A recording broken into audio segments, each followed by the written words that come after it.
Time now for the voice of the land on the Big Play Network with your hosts, Kevin Arnold and Always Positive Jay.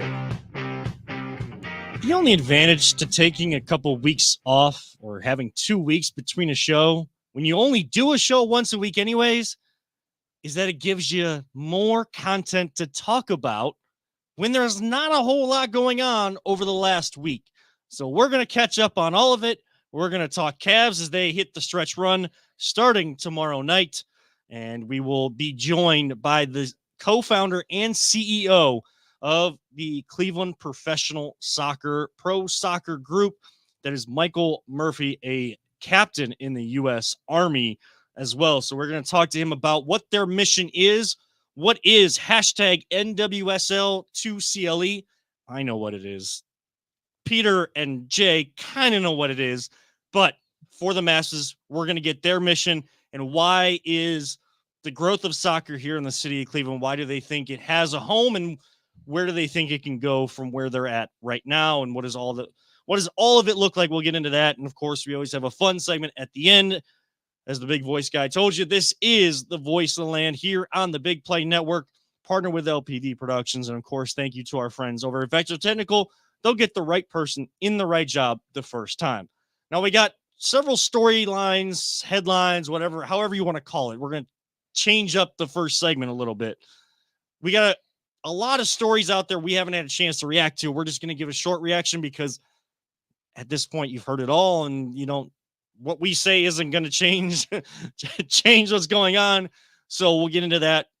Second segment will be Cavs because, again, they're the team that's actually playing right now. In case everybody forgot, there's basketball actually being played in this town right now and baseball reported to spring training. So those teams are actually going to be playing, unlike the football team that still doesn't play for another 8 months.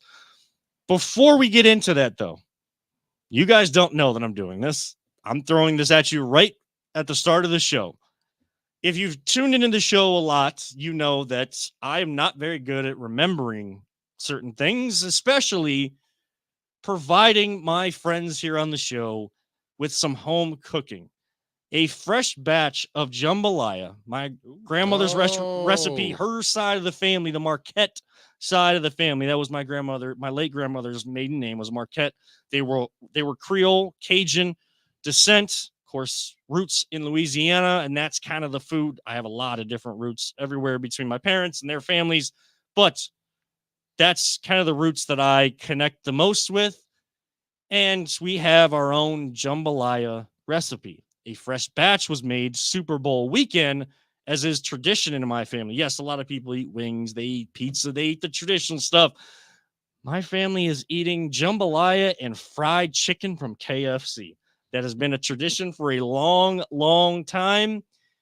Now, it doesn't have any rice with it. All you really need is just like a minute rice, like those little packets that you get, Uncle Ben's or whatever. I got tons of rice. Yeah. Right.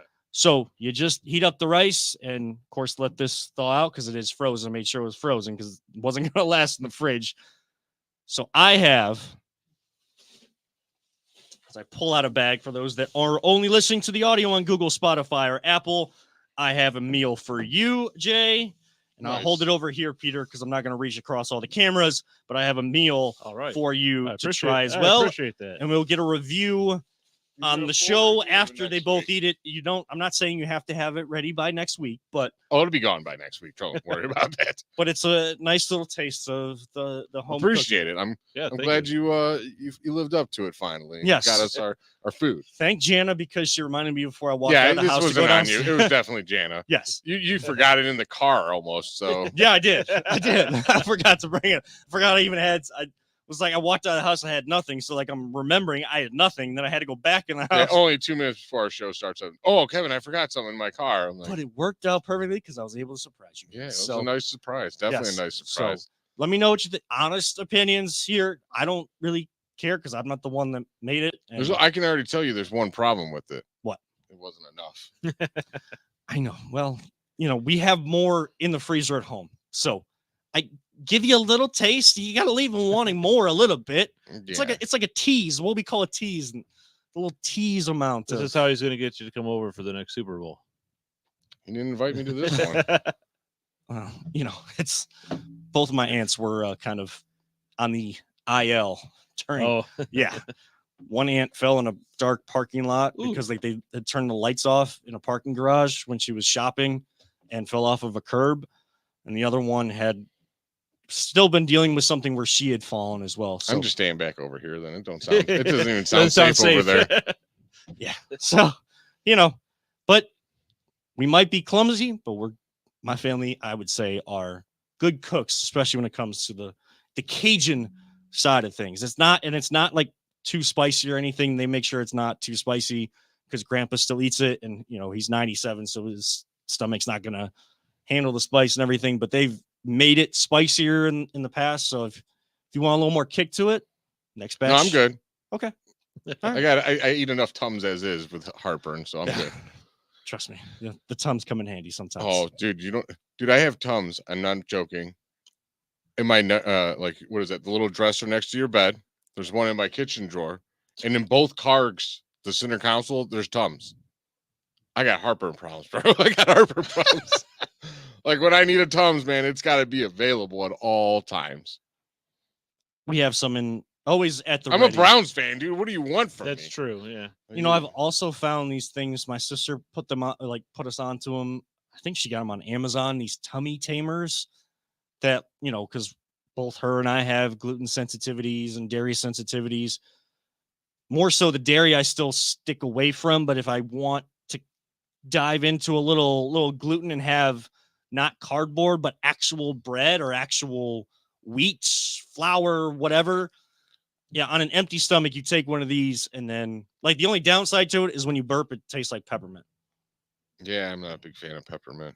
I am, but it's weird. It's a weird peppermint. So, but they actually work. So credit to my sister for that.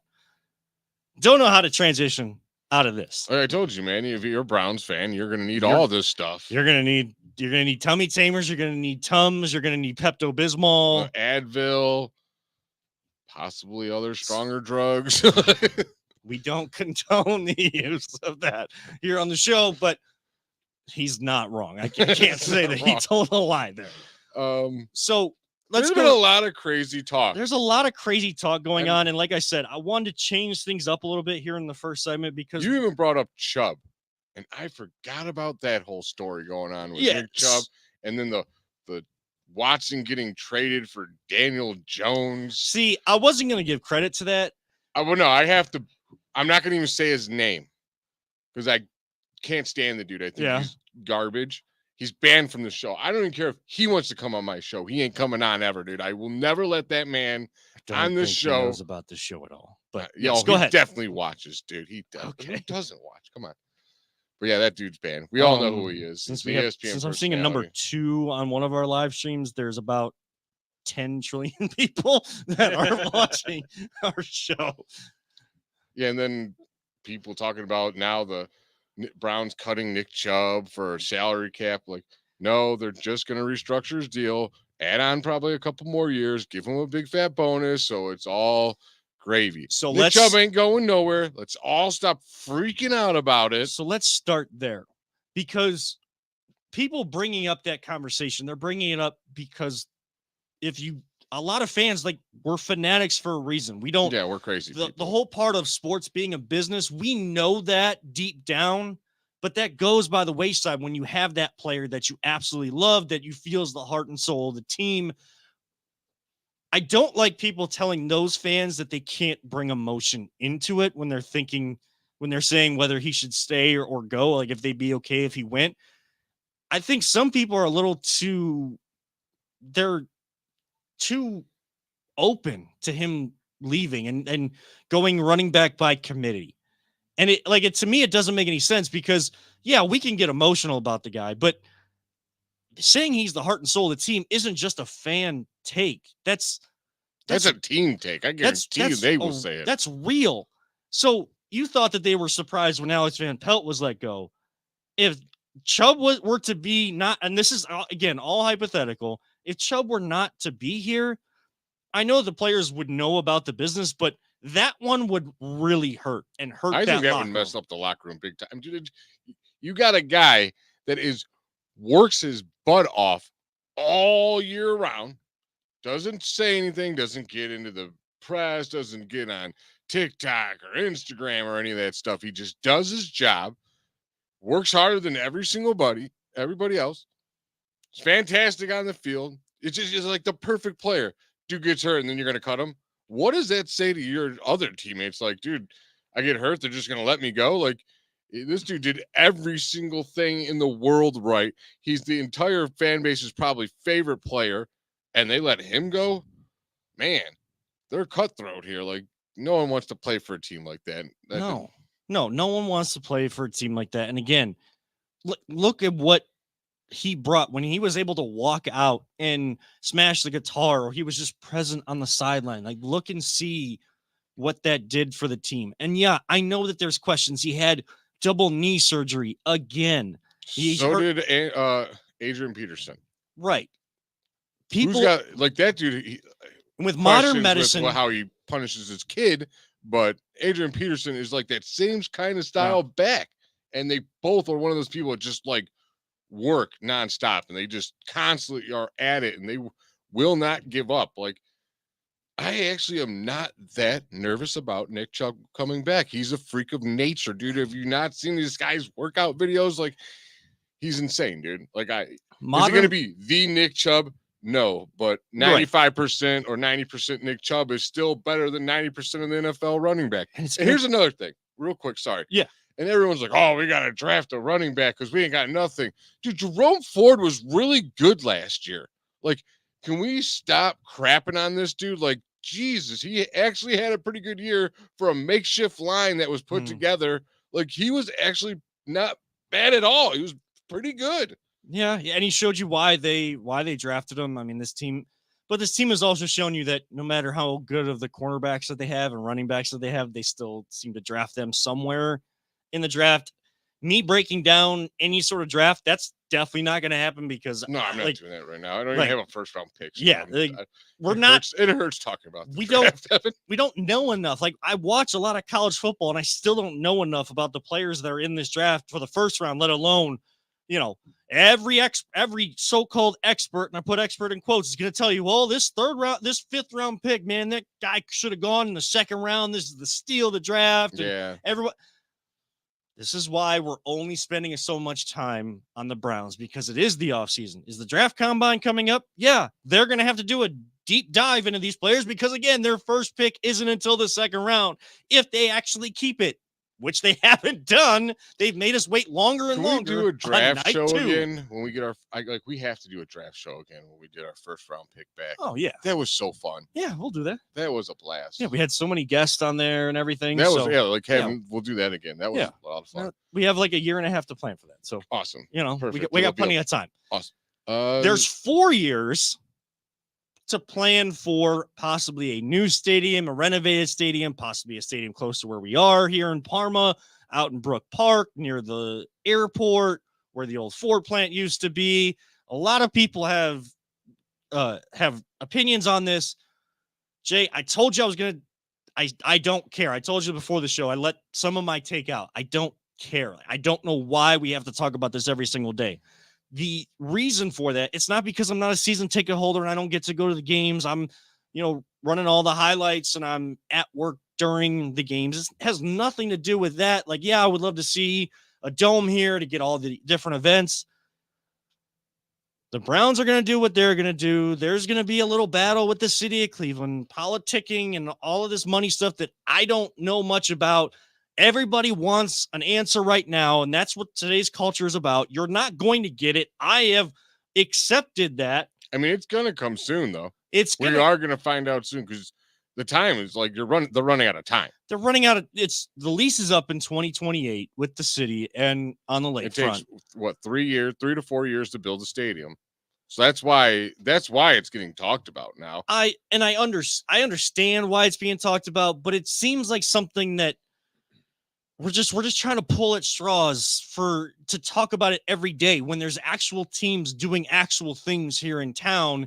And again, the Haslams are going to say something at the owners' meetings. So that's going to be the next thing. Then whenever the mayor talks about it again, like we're just going to keep having these conversations. It's going to come down to the last minute, like all of these things always do. So whatever is decided at that last minute, I will react then. I don't know if it's going to be move out of downtown Cleveland or if they're going to use that plot of land for something different. It's a soccer stadium. I don't know. I'd rather talk about the building of a soccer stadium, which we will do with Michael Murphy later on in the show, instead of a new football stadium. Yeah, do I drive past the football stadium every day and I see like rust on it and like already breaking down and things? Could it be renovated? Could we use a new one? Yes. Like, we're all saying the same thing. We're just saying it over and over and over and over and over and over again, just to keep football, American football, at the forefront of the conversation. A lot had to do with the whole Brook Park land buying or possible right. buy. And it's like, a tactic. It's a ploy. Like I'm not saying that they're not real about it, but it's like if it's a a tactic, bargaining then they chip. don't want to buy it at all. Right. But is it also a bargaining chip? Of course it is. But it's more of, I think, a contingency plan. And the fact that they could buy so much of that land, like it only takes, I think, like 50 acres to build a stadium or something like that. And they got 176, I think it is. Like, it changes everything that they can do. And I mean, like I said, I'm a season ticket holder. Like, I so badly want a new stadium. I hate going to this stupid stadium. My dad helped build the thing and I want it destroyed. Like, I hate that stadium. I think it sucks. There's nothing good about it. It's not an enjoyable place. I'm tired of freezing my butt off in the like late games or being rained on because I'm in the 500, so it ain't fun up there. Like, I don't care where they go. They can figure that crap out. All I want to do is like, I just want a dome. Like, I just want an enclosed structure so I could have the nice elements finally. I could be wearing what I'm wearing right now to every single game. And the reason I want to talk about is, like, I hope someone that pays attention, that does anything over there, just hears me like I'm another person that just wants it. Everybody wants it. Please. I think it's about putting some pressure on Cleveland to do it. Ethan chimes in saying it's better than FedEx Field, which, I mean, he's out in Virginia, so he's talking about where the Commanders play, I believe. Well, so yeah, because everything's better than anything that they have. Like, they finally got rid of that garbage owner that tortured them. But look, I selfishly want a dome because I want a chance at WrestleMania. Like everybody thought I was going to say Super Bowl. Because, like, cold weather cities that have domes, they've been given Super Bowls in the past. I don't even care about any of the events. I just want my damn Browns games to be worn. I want a WrestleMania. Like, and there was rumors in October that Cleveland could be getting SummerSlam. Like, summer's a better time to do an outdoor type event. Like, yes, give me the premium live event here. They're going to Perth, Australia this weekend. The show starts at 4:30 in the morning. I'm not waking up to do that. I'm going to watch it on replay. Sorry. Double A and Kyle. What is your opinion? Do you think the stadium should stay downtown, or do you think it should go somewhere like Brook Park? Honestly, I don't care because it doesn't move the needle for me. Right now, it doesn't move the needle because Kevin, you cover sports, so like you might be going to the games or something. Like, as a fan, would you rather go downtown to the stadium and deal with the way it's set up right now, even if let's just say they put a dome, or would you rather go to Brook Park where it's completely different? I don't care. All right. Right now, I don't care. Like, I really don't, because I'm already used to going down to where the stadium is. I've figured out how to navigate all that. Is it crappy to navigate everything and get to where the stadium is downtown? Sure. But that's why I thought that the Haslams were going to try to connect downtown to the lakefront. And, like Burke Lakefront Airport, everybody hates Burke Lakefront Airport. It's empty land that's not being used.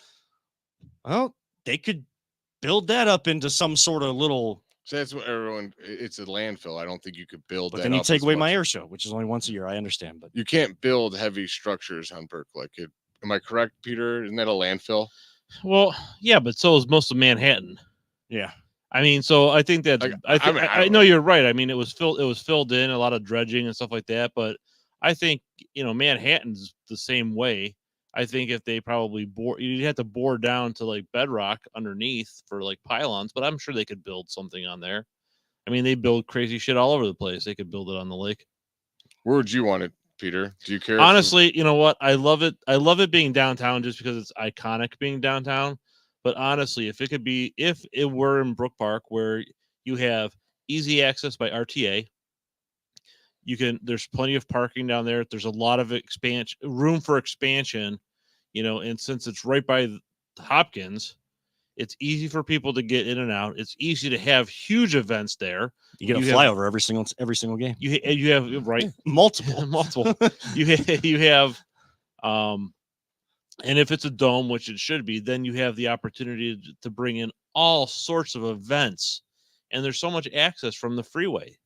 I mean, it's just a better spot because right now the only freeway really that's there is really Route 2. I mean, because 90 dips by Dead Man's Curve, which they pretty much shut that down. They shut it right. Everything closes like back to 55th at 10 o'clock in the morning. Yeah, so 1 o'clock game. So it's like it just makes it's a mess. And it's always like the mess is always going to be there when there's actually definitive stuff going on. We'll have a real conversation on this. I think we spent more time than I was even expecting on this. Here's one thing I did want to say about this, though. I'm so sick of the tired argument that the cold weather games give us an advantage. It's cold. No, it doesn't. No, and this stuff, the stats prove that it doesn't happen. What? These warm weather teams come up here and whoop our ass all the damn time. Second, I go to all those damn games. I see when the weather's terrible, that stadium does not fill up, dude. Right. They do not. A lot of fans do not like going in really cold weather or rainy weather. They will if the team wins, though. They will if the team wins. We were winning this year. We had look at our home record. Our home record this year. We lost one game, and I'm telling you, at the end of the season, when it was freezing cold outside, that place did not pack. The Jets game did because it was like a special occasion. But even then, I still bet people were like, oh, I'm just going to watch from home, or they sold their tickets or whatever. And some Jets fans maybe got, I don't know. Best example of what Jay's talking about is the Saints game from 2022 when it was the worst weather you can go through. And we were supposed to have the advantage and we got our butts whooped. So, and if it's enclosed, that sound is going to be amplified so much. It will give you such a better home field advantage. They could literally construct it to make our yelling amplify in that field so that the defense can never hear anything. Take Seattle's construction for an example and put that in an enclosed That thing's like an amphitheater for the field, and it's great. But, Kevin, that's all I got. I'm done. All right. I can't talk about this for 4 hours. That's all I got to say about it all. That's why I was like, let me get this last thing out. And some people can, and I don't. That's why I don't care, because too many people are spending way too much time. I think it's because people are spending way too much time on it instead of succinct conversation like we just had and move the heck on.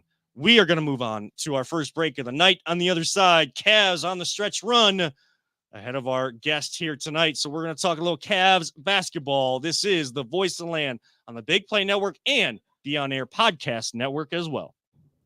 Whether you're looking to hire new talent or start a new career, Vector Technical has you covered.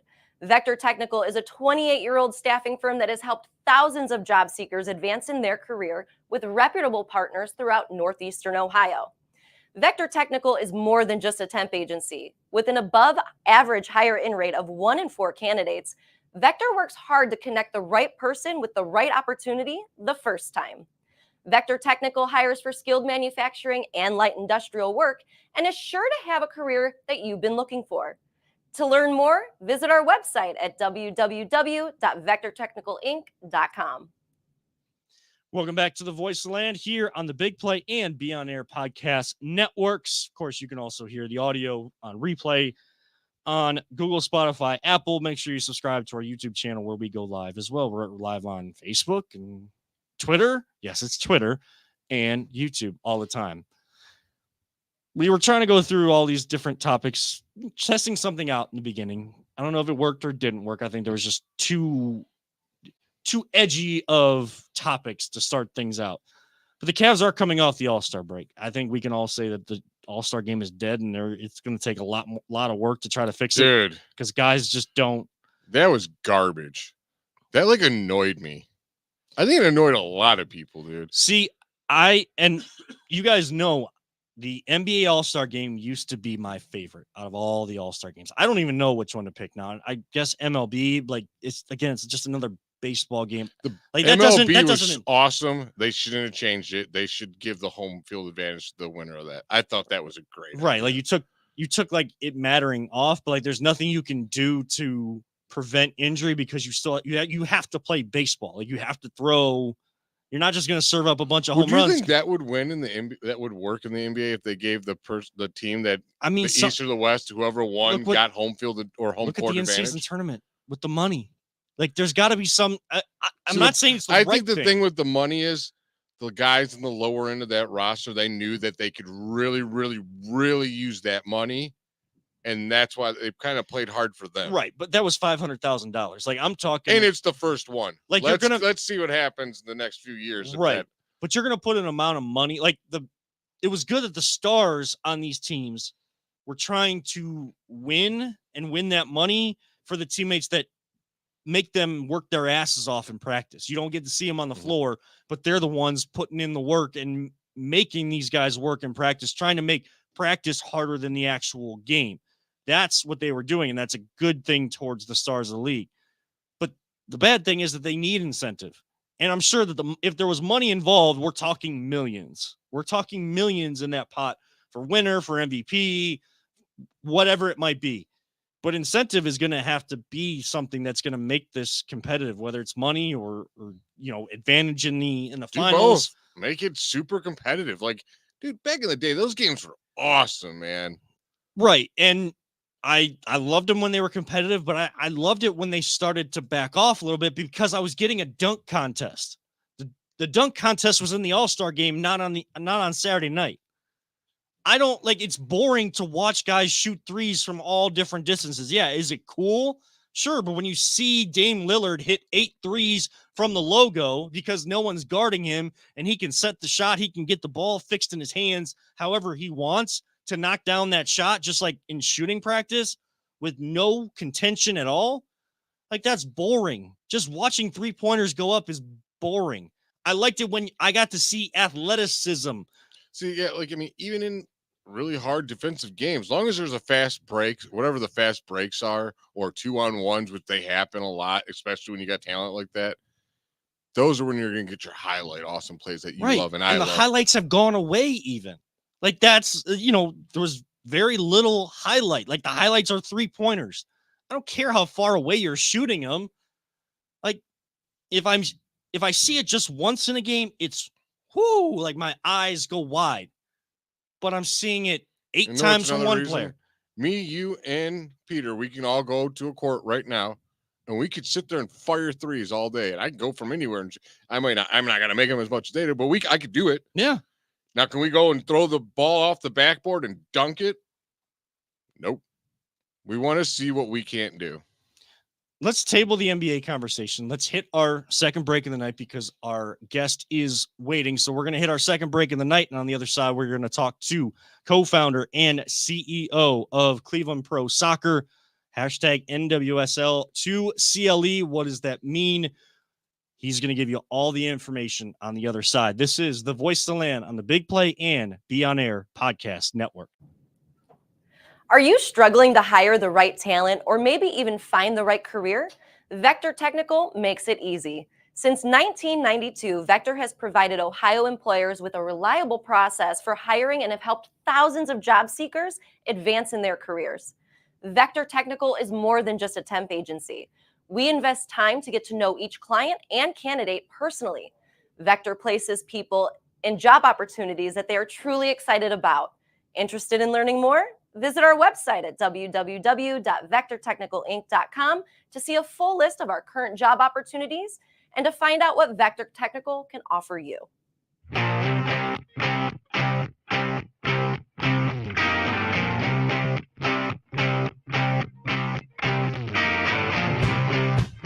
Get your gear at voiceoftheland.com/shop.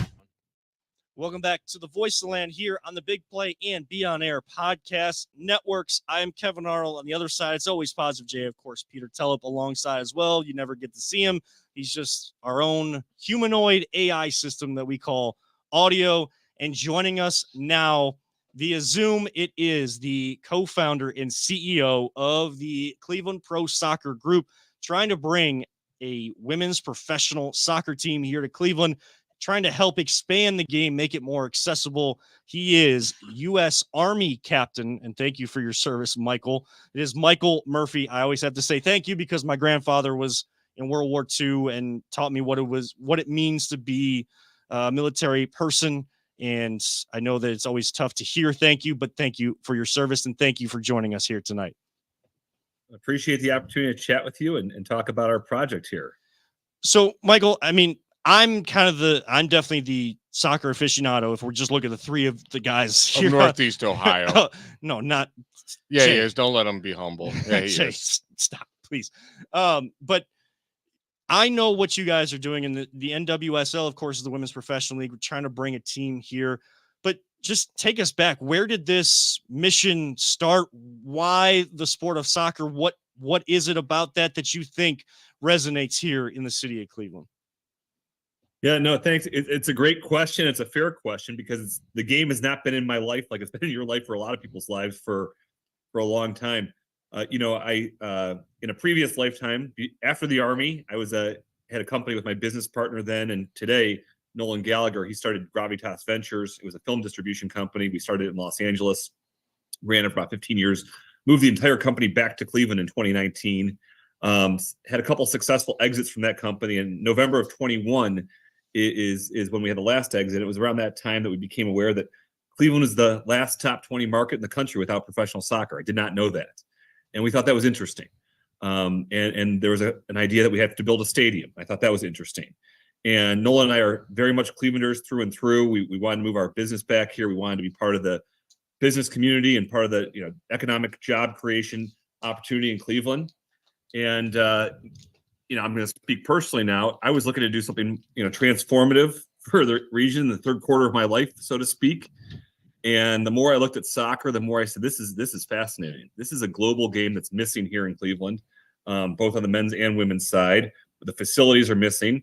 And, this country is about to see the biggest growth in popularity in soccer it's ever seen, with the World Cup coming in 26, likely the Women's World Cup in 27 or 31, and the Olympics in 28, where, women's soccer is always a marquee event. So, we said it's a good opportunity. We did a lot of diligence on various leagues we could join. We're thrilled that we announced in November of 22, MLS Next Pro being able to come to Cleveland. But at that same time, we knew that the bigger get, candidly, would be to bring an NWSL club to Cleveland, the 16th team. And so we've been squarely after that. But, long term, I think it's going to be a great for Cleveland to be in the mix, to have a seat at the global game that is soccer, especially what this country is about to go through. And I don't want us on the sidelines for this. And I just see it as a huge opportunity. And, it's a huge opportunity, again, to bring an NWSL club to Cleveland. It would be the 16th team in that league. I not only think of that league as the best soccer league, women's soccer league in the country, but I think of it as the best women's professional sports league in the world. Well, that was my next question. I had a couple questions. I'm not the professional soccer guy, and you answered it. I was going to say, Kevin was telling me this is your league you're getting into, because soccer leagues for me get very confusing, and it's like the top notch is what pretty much it is. If you look at the league, it's where the stars play, right? So our U.S. women's national team has been a standout for decades now, despite our early exit recently, in the round of 16 in the last World Cup. But on that U.S. national team, 22 out of the 23 women play in the NWSL. So the stars of U.S. soccer play in this league. So we want the Alex Morgan, Sophia Smith, Trinity Rodman to be playing in Cleveland, or maybe play for Cleveland. So that's one thing. The other thing is that league has seen unprecedented growth right now. Last year, they averaged about 10,400 fans. That's a 40% year-over-year growth. Ratings were up 32%. On nationally televised games, it's really interesting. They're not at parity with MLS yet, but they're not far behind. What's far behind are the dollars still. The dollars and sponsorship and broadcast rights are still much larger in the men's game. But the NWSL is catching up quickly with this new historic media rights deal, which is like 40 times more than the last one. But key there is who's picking up these rights. So kicking off in March, it's going to be Amazon, ESPN, CBS, and ION. And as I mentioned in a previous lifetime, we were at Gravitas Ventures. We sold a lot of movies to Amazon. And I'll tell you one thing about that company is that they know more about their customers and more about what will scale globally in terms of content than really anyone. So, we think this is a really big opportunity for, the ownership group to invest alongside industry heavyweights like Amazon and Apple, who's carrying the men's on Major League Soccer, and also for our, our city, county, and state to invest alongside those heavyweights too in getting this facility done. Michael Murphy, CEO, co-founder of Cleveland Pro Soccer, is our guest. Michael, I got to ask, I don't know how much you can divulge into, but where does this process, this push to bring NWSL professional soccer outside of of course, MLS Next Pro coming in 2025, but especially on the women's side, where does that stand, or what processes are you guys going through to try to bring that next team in NWSL here to our own backyard? So the process is being run by the league. It's a formal process that they run. They kicked it off last November. The commissioner, Jessica Berman, actually gave a press conference right before the championship game of NWSL. It was in mid-November, and said, hey, we're going to kick off a process to add a 16th team in 2026 to the league. And she said there's a lot of competition out there. So there's at least a dozen qualified markets. And she said she only mentioned two by name, Cleveland and Denver. And so, we had raised our hand previously. Yeah, I know. Here, we got to go beat them again. But, it's a competitive process. But what Cleveland has that a lot of markets don't have is, and candidly, we're behind, but we can use that to our advantage this time because there's no professional soccer here. So if the league were to come to Cleveland, they would be the top soccer brand in a major market, in a top 20 market. That's really interesting for that league. Gives them a lot of runway to be the top brand. And, more so, they're only going to come here if we're successful in putting together a stadium plan. I mean, it's a big reason we talk soccer. One, yeah. Kevin loves it. I'm learning it, but I know that it has a huge following. And every podcast in this area, they talk the same thing. All Browns, a little bit of Cavs, a little bit of Indians, Browns. Well, we're not going to do that. We're going to support people like you, and we're going to talk soccer because that's going to be our niche, as we know they're out there. Tons of fans that want to listen to us. Same thing. Like, if we're the only one, we're hoping to get more listeners. If you're the only team, you're going to get more fans, obviously. It makes perfect sense. The passion for the game runs deep in Northeast Ohio. In Ohio, it's been a hotbed of soccer for a long time. We've had a lot of great soccer here. It's kind of been fractured a little bit because there hasn't been a top professional team for good soccer players to develop and roll up to. We do not have currently in Northeast Ohio a pro player pathway like they do in Columbus, for example. You've got kids commuting down to Columbus a few days a week just to be in the Cruise Academy down there, because we don't have that type of process here. But we aim to change that both on the men's and the women's side eventually. But it starts not just with youth, but it goes back years and years where this city and this region was built on a lot of proud ethnic groups, whether it's the old school Croatians or Slovenes or Irish or I'm from Slavic Village, man. I know exactly what you're talking about. Soccer's huge. The Polish or the newer immigrants, whether it's Salvadorians, Guatemalans, Ukrainians in Parma, soccer is the common language. And so we really want to make sure that we're reaching out to all these groups, and we've been doing it, to let them know we're here and let them know that this is something that Clevelanders can rally behind together as a common denominator. We want to be bilingual from the jump. That's a huge opportunity for us to capture, that audience in Cleveland, whether it's or outside of Cleveland. Huge Mexican populations in Painesville, in Lorraine. Soccer is in that culture, in that blood. And candidly, the U.S. our federation is doing a great job with the Mexican Federation right now, promoting Leagues Cup cross play that we have a bid in with the Mexican Federation for the Women's World Cup. It's a really exciting time for this game in this country, in this continent. Michael Murphy, CEO, co-founder of Cleveland Pro Soccer Group, joining us, talking about trying to bring NWSL, the Women's Pro Soccer League, the best pro soccer league on the women's side, here to Cleveland. And Michael, Jay keeps saying it, and how the passion that runs deep. I'm one of those people. Through my veins, soccer runs as deep as it possibly could through me. I've loved this sport since I was 5 years old, seeing a video of David Beckham and going to the crunch camps. We'll get into the crunch here in just a minute. But what you guys are trying to do, especially bringing a women's pro league here, everybody's unfairly seen women's sports in the past as a separate entity. And yet it is as pure as the men's side. To me, it's just sport. And I've coached girls. I've coached them at the youth level. I've coached boys. I've coached this sport so much. And what are you guys trying to do from a youth growth in the game standpoint? Because I saw this on your guys' website. I've been doing a lot of research. I know you guys want to make it more accessible to the youth and stuff. How are you guys trying to use this platform to also grow the game on the youth side? Sure. So, and that's one of the things, as I mentioned, I reached out when I first started looking at this. One of my mentors and my theology teacher from 30 some years ago at St. Ignatius, Mike McLaughlin, has grown, arguably one of the better programs in the country for high school boys soccer. And he helped me a lot understanding the game and the leagues and youth and accessibility. And that's always been a thing for him, is accessibility. And, I'm going to paint with a very broad brush here for a second. Soccer in this country has historically been a white suburban sport. It's not that way anymore. Look at our national teams. It's very diverse. There's still an accessibility issue. And one of the things we want to do is close that gap by doing what's happening around the country. The U.S. Soccer Federation has a goal to put 1,000 mini pitches into this country. Think of a mini pitch as a small soccer playing area, like on a harder surface. Futsal can be played there. And, until 3 or 4 months ago, we didn't have any in Cleveland. Now we have the first one over at Urban Community School at Refugee Response. They're actually now called Resource. We've got 2 more coming online with partners. Black Players for Change is helping these as well in the city of Cleveland. But we want to do more of those as part of this. But also then, just reach out and let the have had a lot of success just reaching out to clubs and letting them know what we're doing and why their support is important. We have this Back the Bid campaign going on right now. And that's us being very public, saying, hey, we're Cleveland, we're here, we want a club. And the Back the Bid campaign is all about showing the league that there's real demand for this product here in this market, because it's going to be a competitive environment.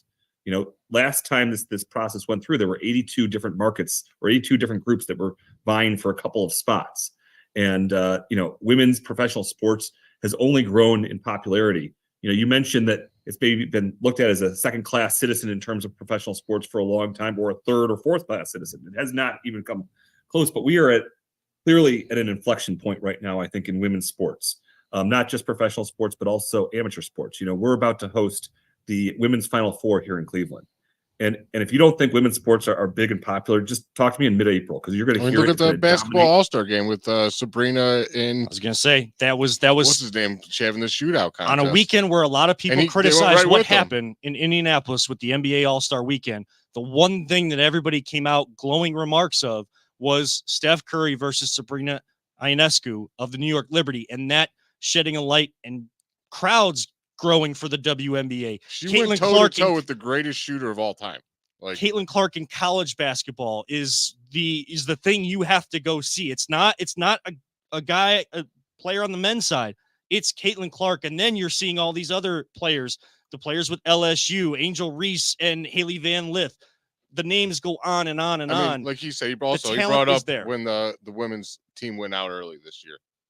Dude, everyone was really mad about that. They were like, "Oh, we're better than this." But it shows the talent around the world. It's because they cared. That's why they were mad. When our men's league would go out, everyone's like, "Oh, we're out. We're supposed to be out." But when the girls' team went out, we were like, "Whoa, what's going on here?" Like, that's a respectable soccer team there. You know what I'm saying? And I wanted to ask you, my uncle is actually the scoreboard engineer for the Columbus Crew.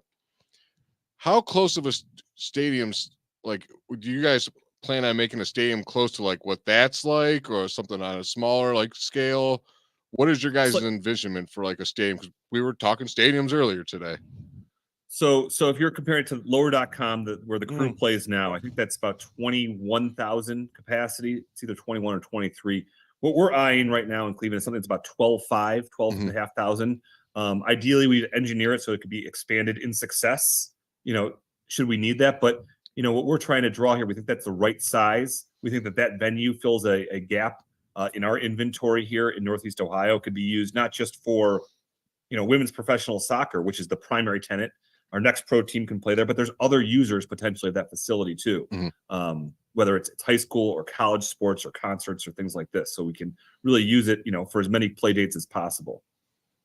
Yeah, I mean, and Cleveland State right there in the heart of downtown. Krensler Field is one of those staples, landmarks at Cleveland State and in the city of Cleveland. But to have a stadium like that with good programs on both the men's and women's side at even a school like Cleveland State, using that and drawing more and more people, I think, and creating tournaments and being able to end tournaments there, I think is a huge thing.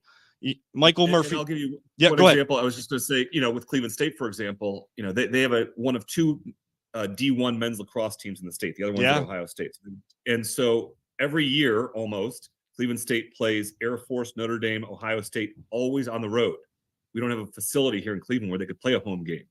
So that would be kind of cool in the future to be able to host ND right here in downtown Cleveland and men's lacrosse.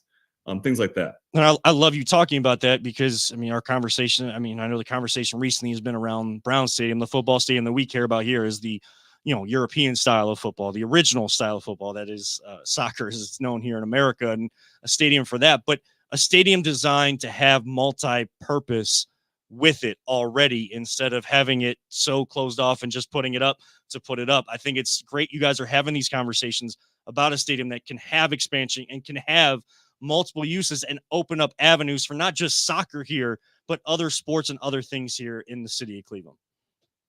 Yeah, you look at the MAC, for example. They're going to be hosting their Final Four at Rocket Mortgage Fieldhouse, a neutral site for that conference. It draws a lot of people. The MAC has women's soccer. The MAC has women's lacrosse. That's an opportunity for them to potentially host in a neutral site, and it's all about creating economic impact downtown too. Yeah, I was just going to say that is a lot of tax dollars that'll help Cleveland a lot. Yeah, and that's what City of Cleveland is looking for. Michael Murphy, the CEO, co-founder of Cleveland Pro Soccer Group. You talked about back the bid. That's kind of the push right now. So want to give you a chance to kind of talk about how other people can get involved. I would love to be as involved as possible with this because soccer is where my roots are, especially calling the games now with the crunch. Those were the only games my family could afford to go to. And we only had professional indoor soccer.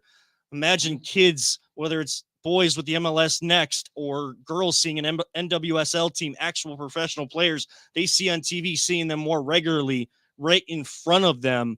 How can people get involved to make this push to back the bid and make Cleveland the standout and that NWSL just cannot ignore?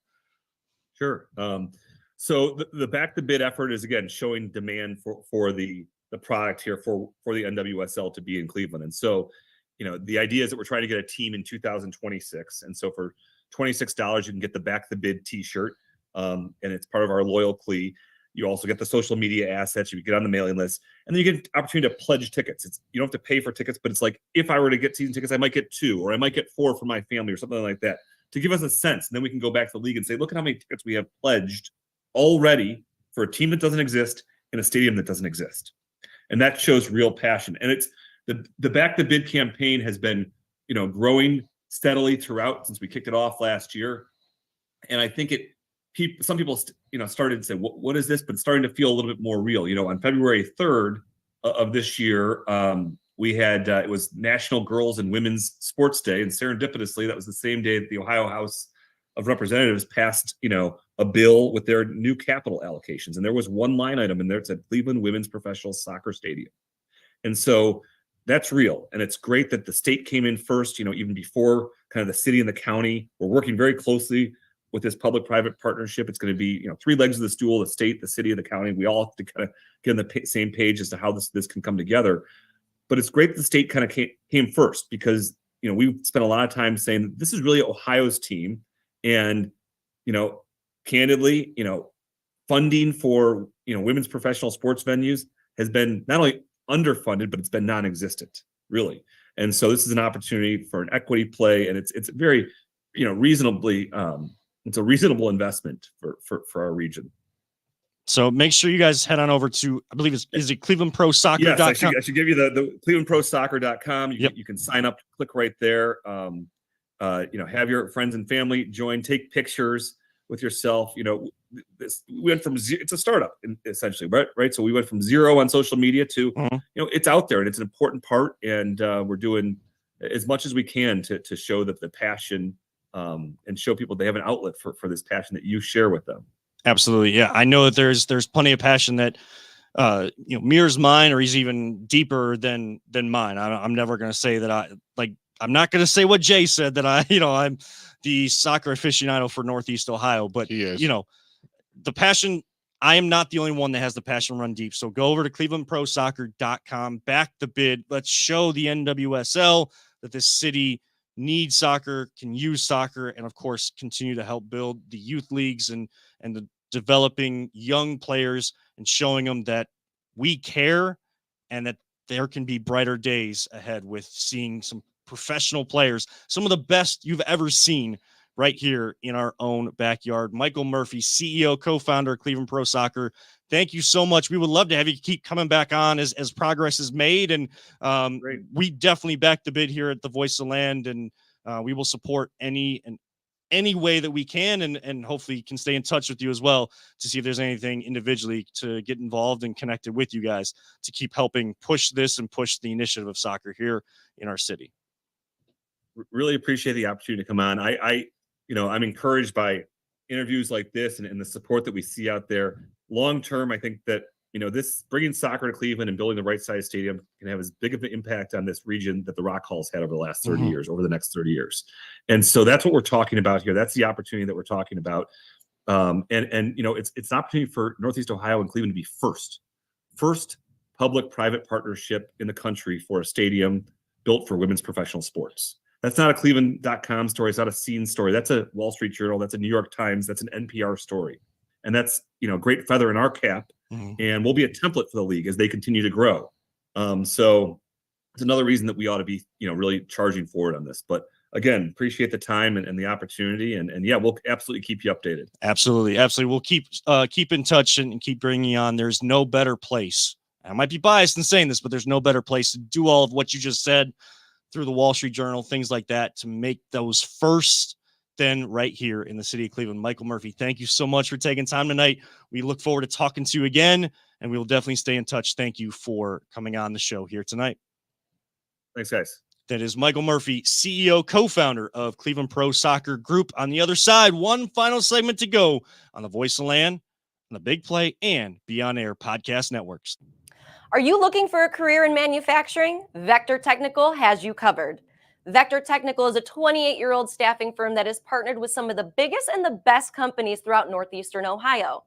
The recruiters at Vector Technical will coach you through the entire job process and will help you land an opportunity that you are truly excited about.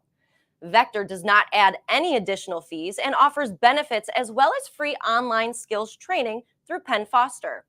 To learn more, visit www.vectortechnicalinc.com and make sure to check out our job board to see a full list of our current opportunities and apply.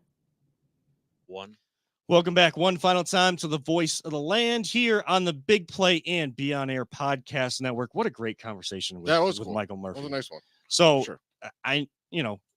Again, I kind of said on the break, I might be selfish in doing this, and I don't mean to take over the show by doing this, but I try to use my platform any way I can to promote the sport that I love. Trust me, I understand where soccer is in the pecking order of sports. Well, now you can understand my passion of how bad I want an enclosed stadium. We are just different in passions. Yes, different in passions. And again, like I said, I know where soccer is in the pecking order. But I care about your passion. I care about your passion. When I asked you, I don't care. I'm like, well, damn. I didn't say I don't care about your passion. I know. I'm messing with you. This is what we do, Kevin. I haven't messed with you all show. I got to get you once in a while. Is this the fun that we're going to have in the final segment? We haven't even got a chance. I thought of a fun segment that I threw to Matt Fontana's show for his next bracket. I don't know if he'll do it or not, but let's touch on that here in 1 second. We'd be remiss if we don't talk Cavs because, again, I feel like they're kind of being pushed to the side, even though they're Here's my problem with the Cavs, and it's not the Cavs. Why is it every time we're so red hot, All-Star break comes? That happens to us all the time. You want to know something? I think it came at the right time. We're going to be playing 12 of the next 18 days. Stupid Paris trip. Yeah, the Paris trip, of course, they got to catch up on some of their games. So they're going to, I'm sure that Garland is probably going to sit out with, his, to recover from something minor. Donovan Mitchell will be out. I know Donovan Mitchell got a day off of practice today. He got an additional day off because he was the one actually doing stuff this weekend where, he didn't get a chance to go to Bahamas, Barbados, wherever these players went to get some sun. For this team, though, I think it came at the right time because Evan Mobley and Darius Garland just came back. There have been a lot of guys logging a lot of minutes. and pushing this thing to the brink until those guys came back and they were just able to sustain that going into the break. Now, are we going to see maybe some missed shots tomorrow night at the beginning? I could see that from both teams because, you haven't played in a week. Most of these guys haven't played in a week. Donovan Mitchell and Pablo Banchero did. And that's Pablo Banchero is the main star for the Orlando Magic, who will be in town tomorrow night. But guess what? The Cavs got to play tomorrow night and Friday, back to back right away. They play 5 and 7 or something like that. Something like that. And 12 and 18. That's a tough stretch. No matter what type of teams you're going against. We'll have a lot to talk about. We'll have a lot to talk about for sure. Maybe we'll have a food review next week as well on the show. Maybe. I might make you wait a couple weeks. I don't. Maybe even a year. You guys take your time. Savor it. Savor it. Let me know. I'll probably eat this damn thing tonight. I ain't gonna lie. If you do, but you'll get your review when you get your review. Okay. Making you wait. We had to wait. Yeah, that's fine. That's fine. That's fair. I'm here for all of it. But yeah, I think the Cavs kind of being pushed to the side. They're the number 2 team in the East. And I know why it is. Because I don't know who's power ranking. They were like 3rd in the power rankings. I think they were 1st the week before, though. Really? It was Fox Sports, I think it was, that had power rankings out today. First? Yeah, they had them first going into the All-Star break. Over the Celtics? Because they were the hottest team. But now that they've had a week to kind of, there's no basketball to kind of look at the perspective. Number 1 team is the Celtics. Oh, Fox Sports. They're number 1 in the East. Fans mad, probably. The number 2 team, I think, is the Minnesota Timberwolves. Oh, they're number 1 in the West. The top teams in the conferences are 1 and 2. Then the next team out of the top seeds are the Cavs. So that shows you that people are taking notice of what they're doing. Yes, it all comes down to what they do once the season turns to the postseason. They have to win a playoff series. They have to make a run. They got to do all this. Guess what? They can't prove that to you yet. We're only in February. It's going to be about, can you continue this stretch, or at least can you find another gear? And even if you're not winning 18 of 20, you're still playing better basketball than you're even playing now, because Darius Garland and Evan Mobley don't have minute restrictions, and they're moving the basketball. They're finding this synergy between maybe Donovan and Jared Allen are together. Garland and Mobley are together, and they're splitting up. They were playing really good at the end of the half, even though it's more than half. Do you think that they can even get better? Because I do. I don't think they've even come close to the ceiling. I don't think they have, because you have, again. Here's another thing. Why is everyone so damn scared of the Celtics? Do they have LeBron James or Michael Jordan? I didn't see Magic Johnson on the team. Is Kareem out there playing? No, they got Jason Tatum, great player. He ain't unstoppable. No, he's not. And his partner in crime is Jaylen Brown. He's a great player, too. He ain't unstoppable. And yet Jaylen Brown just had one of the worst dunks of all time. Oh, my God. Is that the one where he hit the front of the rim? Was that him? No, he completed. Oh, that was Luka that missed it.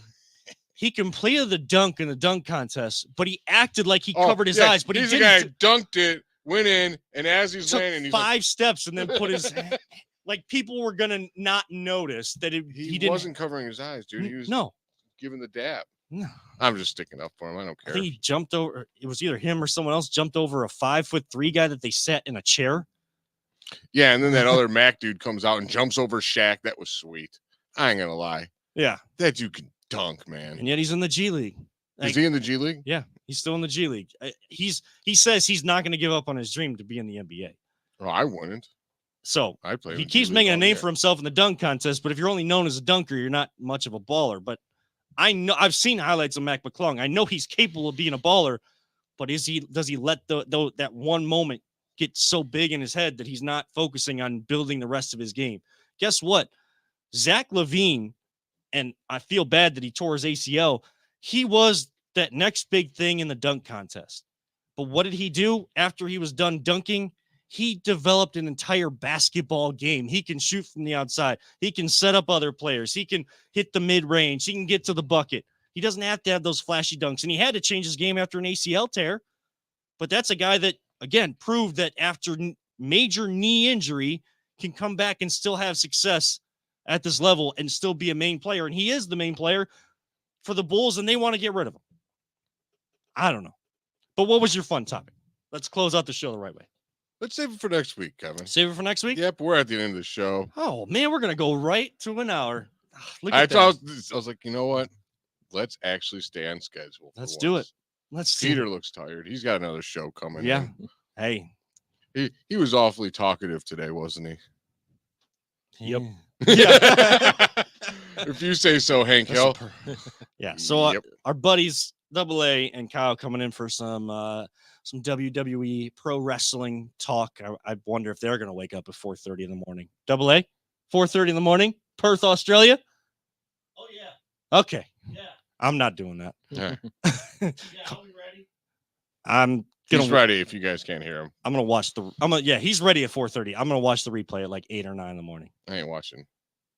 I got 8. I'm going to do that while I prep for the Crunch. Cruncher at home this week against Rapid City FC again. I may or may not show up because I have tickets that I cannot get rid Oh of. man, this is the one to go see because look, the Cruncher 4-1 could go to 5-1 through the first half and take care of the rivals again who just like to. I'm not going to get into it. Yeah, that could be a whole another hour. Yeah, that could be. I could cut a Yeah, whole. Here we are. Could cut a promo on them, but I'm not going to. But get your tickets, theclevelandcrunch.com. We're Hard partnered out with here, them. Kevin. Hard out here. Stop it. We look forward to working more closely with Cleveland Pro Soccer. Thank you so much to Michael Murphy, the CEO, co-founder of Cleveland Pro Soccer Group, trying to bring the NWSL women's professional soccer, the best league and the best players, to our own backyard with many more opportunities with a stadium hopefully coming soon for them as well. For Always Positive J, for Peter Telep, I'm Kevin Arnold, reminding all of you, don't let anyone ever tell you it's just a game. We truly love you all, 3,000.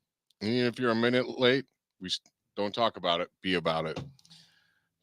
Like our late friend Mike Allen always used to say, live life. All gas, no brakes. We'll be back next week with another edition of The Voice of the Land here on the Big Play and Be On Air podcast networks.